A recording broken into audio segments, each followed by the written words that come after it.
reason why we chose the year 1886 is because of everything that happened before, but also what's going to happen after. Life changed from the Industrial Revolution in 1848 all the way through really to the First World War. The Victorian era, the city itself, the booming Industrial Revolution, you're kind of on the cusp of the modern era. At the same time, you sort of have this like lingering sense of mysticism. We definitely drew from a lot of that stuff.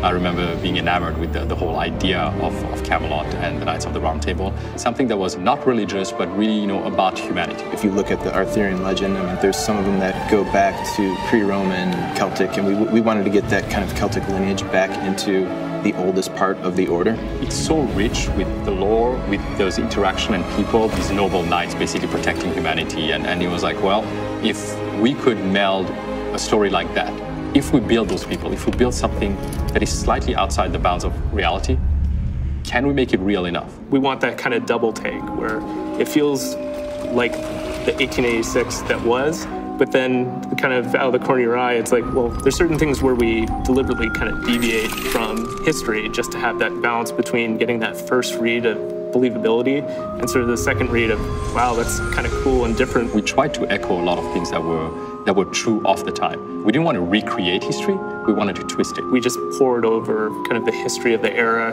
maps, the layout of London. Understanding the city, understanding really how it was laid out. We went to London with 20 people, location scouting and shooting extensive amounts of photos. If you hadn't been there, you have to go there to understand what life is like, what it feels like to walk in the streets, because a lot of it still exists. There's so much history. You can kind of see the layers of time and the layers of architecture built on top of each other, even at that time. We poured over period costumes and did photo shoots, not only capturing all the intricate details of the costumes, but also how people moved in them. A lot of European militaries at that time, they had these just a lot of craftsmanship, a lot of symbols and patches, and a lot of embroidery. The cording, the armored gorgets and bracers, like those are things we really spent a lot of time kind of pouring over reference, but then kind of inject all of our lore to kind of craft these specifically for these characters and for this order. When we started actually, melding this fiction and nonfiction, there was the need to make sure that we had some control over it. We early on had a lot of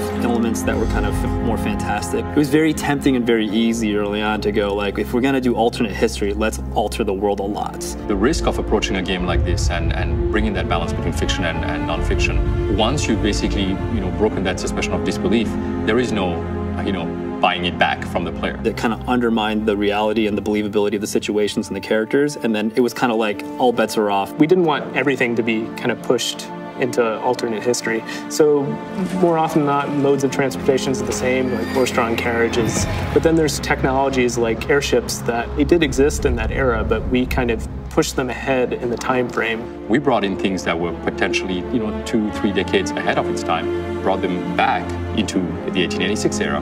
We were able to keep the overall kind of skyline of London, but then you see certain things like the mooring towers for the airships and the searchlights with them that give you this kind of layered, kind of alternate twist to the feeling of the world. And that's really the doctrine we followed throughout the game. It's asking the question of whether or not people today that live today could believe the fiction that we're adding into our history. That's something that sort of ties everything together to make it feel like an era that existed kind of out of place in time. What's so fascinating about history is that regardless of all the fiction we write, I don't think it's ever as mysterious as history has been. You can go back and read books about events that have happened in the past, and they're really never 100% true. There's always something that actually is slightly off. That gave us so much ammunition basically to build this IP and building a narrative and making this game feel like you're actually living through it. We wanted people to understand how it was to live in that world and to experience the differences in our history firsthand through the eyes of somebody who has seen that history as well.